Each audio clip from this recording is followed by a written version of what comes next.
Molweni ndinamkela kwezaseTV ngesixhosa. Uluzuko uyazi uba ngubani owayefuna ukumbulala okanye omfuna efile. Umsimelelo ke nofuneka banebhrayi bameme uluzuko namakhosikazi akhe onke. Bafikile ke kwamnandi ke bamkelwa ngobubele ngufuneka. Uluzuko kodwa yena ngoba uyazi uba umsimelelo nguye lo umfuna efile. Ukhethe ukungambuzi kwanto qha akakhange amoye futhi khange amxhawule okanye kuthiwe uyamhaka xa efika. Bakhe bashiya abafazi bodwa ke baya ekitchen apho bafike umsimelelo wakhupha inyama encokola nje yena but uluzuko umane engqina nje but akanancoko itheni.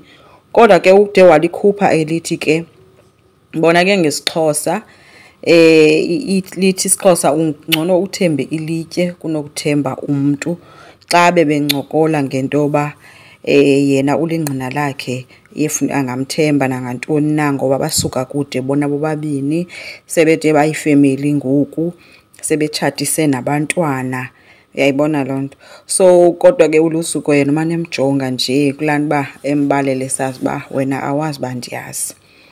Etafuleni ke ngoku bathe sekuhleliwe ke kutyiwa ke kunconywa kumnandi funeka waphakama ke ebulela uba bafikile beza kwakhe bezozimasa umzi wakhe.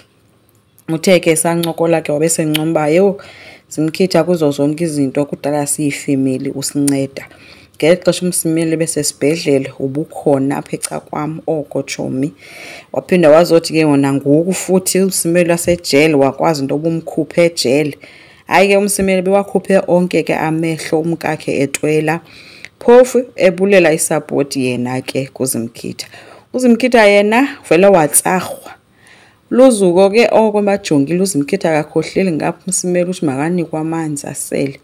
Thuluzuko ujongile nje mane enqwala nje ngentloko evuma into ekhombisayo into ba seyamdibanisa u1 no1 ngokuyabona ba kwenzeka ntoni apho uzimkhitha uyazi nomsimelelo uyazi. Kodwa umsimelelo bebona into buluzuko uyabona uyazi khona into ayaziyo qha ke wazithulela akatshonto ke.